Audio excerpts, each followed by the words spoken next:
You know something, Mean Gene? You're gonna be mine. Woo! He put hard times on Dusty Rhodes and his family. But the cream will rise to the top, oh yeah. And you will be excellently executed. And that's the bottom line, because Stone Cold said so. Oh yeah. You are now watching Wrestle Drop on YouTube. Yo guys, we are back with another video. We are back with another top 10 matches of the year, and this year we're looking at the year 1987. We of course had WrestleMania 3 in this year, we had the first ever Survivor Series, and we had Starrcade 87. There were also a whole bunch of shows and events from around the world throughout the year of 1987, but these are the 10 best matches I could come up with. And these are of course matches that I watched or was able to get my hands on, somehow find. These are matches from the reviews that we have already done. There's a combination of all of that. So if your favorite match or your best matches of the year 1987 aren't in here, that's okay. Let me know down below what matches you think I should have included in my top 10. And I will either say, I missed that match, I couldn't find it anyway. Or I'll say to you, it was just short, it had a rating of 3.75 stars, for example. But I really enjoyed it. And I'll give you a little bit of my reasoning as to why it didn't make it into the top 10. With that being said though, I think we can get straight into it. In at number 10, we have War Games, the very first War Games match from the NWA Great American Bash Tour in the year 1987. It featured Dusty Rhodes, Nikita Koloff, Paul Ellering, the Road Warriors, and they took on the Four Horsemen of Arn Anderson, Lex Luger, Tully Blanchard, and JJ Dillon was in there. You know what? Really, really good, hard-hitting match. It was more of the spectacle of seeing the first War Games match that really got me into this match and got me excited about this match. But the thing I love the most is how the advantage that the heels got meant everything in this match. Because the heels would have the advantage throughout the match, and then the baby faces would come in and a huge pop and the crowd would go wild. I love that about this match. Something about that was just really, really... it made this match. It's what made this match. And of course, it wasn't as violent or as much of a spot fest as today's War Games matches are. But this was just a fight between these men. And that's exactly what War Games should be about, in my opinion. Now, the ending was a bit weird because they took... the babyface team basically beat down JJ Dillon till the point of him quitting. Which was... sure, I get it. JJ Dillon has a lot of heat on him and the babyfaces took advantage of that. But it felt like they were kind of taking the easy way out in a way. But still a very good match. That's why I gave it 3.75 stars. Perhaps it could have been a higher rating, but the only version of this match I could find was a pretty dodgy, low quality version of this match. But I still think the 3.75 star rating is quite fair.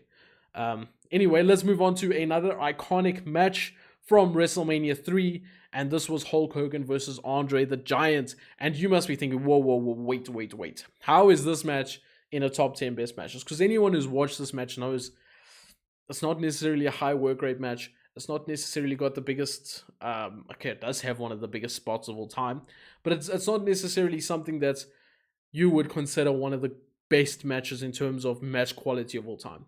But it is one of the greatest matches of time, simply because of the spectacle, simply because they put 90,000 people in the arena, and of course that moment that we're all thinking about when Hogan slammed Andre. This match is in here for me because of what it meant, and because, you know what, it's not as bad as people think it is. It's really not as bad as people think it is. The spectacle of it was just amazing to watch, even though I've seen it before, and I think you can't have a top 10 matches of 1987 and not have this match in there. You can't. So that's why it's in here for me. 3.75 stars once again. We're almost out of the 3.75 star category. We'll get into the 4 stars and above. In fact, this might be the year we have the most 4 stars and up matches out of any year so far. So the quality of matches is really getting up there now. And I don't think it's going to be too long until we see just 4 star and up matches on my list. With that being said, 3.75 stars for Hulk Hogan and Andre the Giant. We then move on to another match in at number 8, and it is probably a match that's gone under the radar for a lot of people, and that is Randy Savage versus Bret Hart from Saturday Night's Main Event 13. Randy Savage got the win in this match, and this match was basically overcoming the odds for Randy Savage, because He's got the Hart Foundation out at ringside who are torturing him firstly, tormenting him firstly, and he's got Bret Hart in the ring. But they're also focusing on Miss Elizabeth at ringside, who I think she got shoved over by the Hart Foundation at in a previous event. So this is now working on Randy Savage, and he's got to find a way to overcome Bret Hart and to overcome the Hart Foundation at ringside. And he does that. He finally gets the win after, I think it was a suplex attempt by Bret Hart, and then he rolls that through, and he gets the pin over Bret Hart. Really, really good match. I almost gave it a 4-star, but I gave it a 3.75 stars instead. High work rate match, high energy match, fast pace, really, really enjoyable match to end off the 3.75 star category. We then move into the number 7, which is Ric Flair versus Barry Windham at an NWA Jim Crockett's Memorial Cup event. This was the tag 2 of the event for the NWA World Heavyweight Championship. Now, another fantastic Ric Flair versus Barry Windham match. I think there could have been 3 or 4 Ric Flair versus Barry Windham matches on this top 10 matches of 1987. Honestly, they were putting in banger after banger throughout this year, and I think so many more could have been in here, but you know what? I thought once you've seen one, you've seen a lot of them. Therefore, I can't keep rating them as high as I have, because then at a point it gets stale, you know? It's just not as good when you've seen it 4 or 5 times. So these 2 in here, which I thought were the better 2. And this one was a lot shorter than the others. This one went about 20-30 minutes, which is a short match for Barry Windham and Ric Flair, mainly because this was a TV match. Very similar to those in the past, but still very good nonetheless, and that is why it earned 4 stars from me. Enjoyed this match, enjoy everything Barry Windham and Ric Flair do. Barry Windham, honestly, is one of the most underrated wrestlers of all time. He is one of the greats, but does not get recognized as one of the greats. And I'm not sure why that is. Maybe you guys in the comments could let me know why Barry Windham isn't up there with the likes of Ric Flair, with the likes of Dusty. You know, those people from this era. Why is he not recognized as one of those guys? Maybe there's some real life stuff that got in the way. You guys let me know. We then had, in at number 6, Ronnie Garvin versus Ric Flair from Starrcade 1987. Now, you guys have already heard my review on this match. If you haven't, go check out the Starrcade 1987 video that we did probably a week or 2 ago now. Fantastic pro wrestling match, which I thoroughly enjoyed. Hard hitting, which was the best part about any Ronnie Garvin versus Ric Flair match. It looked like they were trying to slap the skin off each other and trying to punch the bones out of each other's faces. They really went hard in this match, and it made this match what it was. The fact that they weren't letting up, they were absolutely trying to destroy each other in that ring, and you could see it and you could feel it in every single strike exchange that they had. Really, really good match. Another 4-star match in my opinion, and one of the better matches of the year 1987, and one of my favorite matches between Ronnie Garvin and Ric Flair as well. We now move into the top 5, ladies and gentlemen. These are the top 5 matches of the year 1987. In at number 5, from an MSG show in the WWF, we have a women's match, which is the Glamour Girls, which is Judy Martin and Alani Kai, as they take on the Jumping Bomb Angels. You know what? We saw them in Survivor Series, and I gave so much praise to both these teams at Survivor Series in their Survivor Series match that they were involved in. And I am not surprised that they put on probably the best women's match I've seen up to date. Or not probably, definitely the best women's match I've seen up to date in our retro timeline. I gave this match 4 stars. Absolutely fantastic. The Glamour Girls were bumping around like crazy, but they also put on some really, really good heel offense and some really, really good heel tactics throughout the match. They isolated the Jumping Bomb Angels, which led to a big hot tag, but that hot tag ultimately led to nowhere, as the heel tactics from the Glamour Girls ended up getting them the win. The Bomb Angels got the false finish a couple times with multiple 3 counts that the ref did not see or was distracted with, and you know what? This made for a really fantastic match.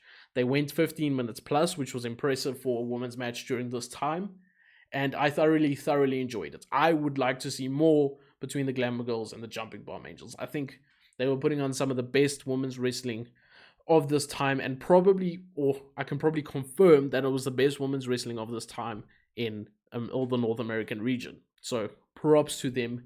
That is why they are 5th in 1987. We then moved on to number 4, which was at a New Japan Blazing Cherry Blossom event, Antonio Inoki versus Masa Soto, in a singles match, which eventually turned into like a little bit of a no DQ type match, where the ref actually or asked those around the ring to take the ropes off. I think this is because the ropes were getting involved quite a bit throughout the match, and the ref was like, I'm done with this. And then it went from this technical pro wrestling match to absolute pure violence, to the point where Antonio Inoki basically, I wouldn't say squashed, but he destroyed Masa Soto. He threw him into the ring post multiple times, causing him to bleed. He then had handcuffs around him, and they were handcuffed together, and he just beat Masa Soto into a ball, and that got him the victory in this match. Really, really, really good match. Probably the best Antonio Inoki match I've seen to this point. There might be better matches, but for me personally, this is the best I've seen him, because it opened up a different side to Antonio Inoki. We get the technical shoot style stuff, but this was a real pro wrestling fight. It had the drama of pro wrestling, which that's what you want. That's what you want. You want a little bit of drama in pro wrestling. So I thoroughly, thoroughly enjoyed that match. We then moved on to number 3, which was at a CWA event. So this was Memphis Wrestling, and it was Jerry Lawler taking on Austin Idol in a hair versus hair steel cage match for the AWA Southern Heavyweight Championship. Austin Idol did get the win in this match, thanks to the involvement of Tommy Rich, who somehow found his way into the steel cage. I think he came from under the ring. This was pro wrestling at its best. Match filled with drama, perhaps a bit cartoonish at times with the way they sold, but that was Memphis, you know. Memphis was a bit chaotic, Memphis was a bit cartoonish, but it was pro wrestling at its heart. Drama filled match. Jerry Lawler got beat senseless, especially when Tommy Rich got involved. The ref was obviously down for quite a while. He ate pile drivers, he ate so many different types of offense, and you know what? The thing I loved about this match, I keep going back to it, the drama of it. This wasn't just a random fight. This was something with emotion, something that the crowd kind of went silent at times, especially when Tommy Rich and Austin Idol were taking it to Jerry Lawler. They got big heat, of course, at the end, and this is pro wrestling at its best. Pro wrestling at its best. That's why I gave it 4.25 stars.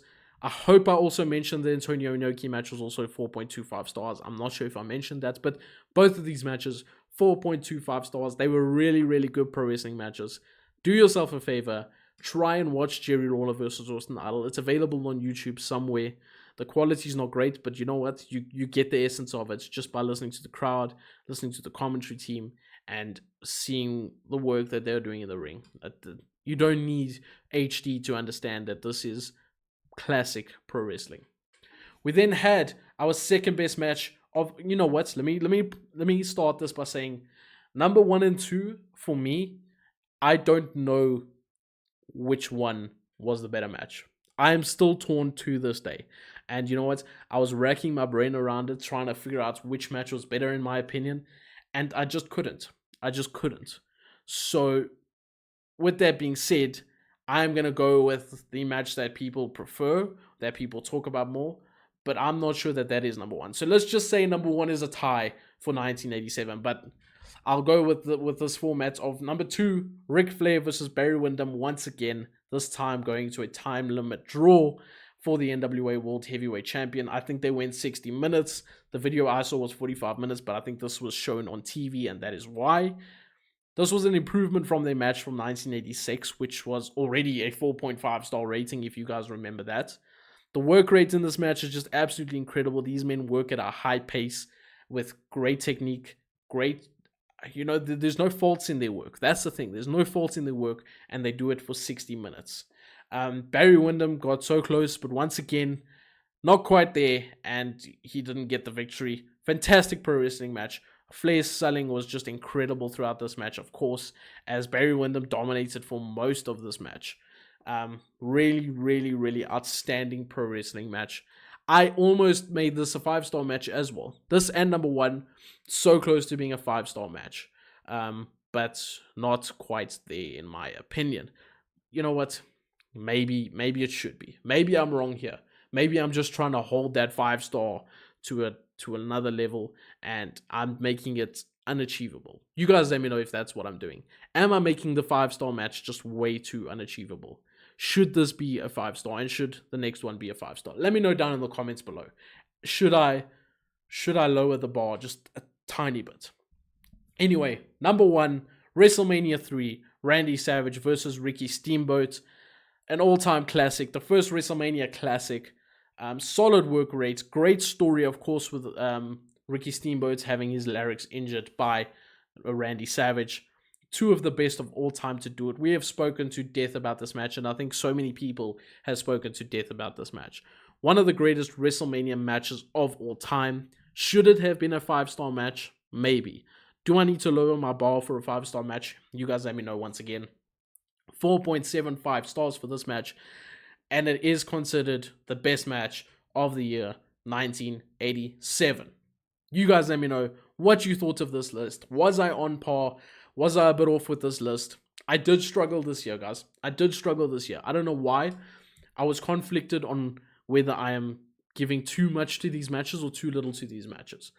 Hopefully, as time goes on, I'll work out a nice way of giving my ratings to these matches. But you know what? My ratings mean nothing. Your ratings mean nothing. It's just how much we enjoyed the pro wrestling match. And that is why the War Games match and the Andre the Giant Hulk Hogan match made it into this list. So, with that being said, we'll see you guys next time. Thank you for watching this, and peace.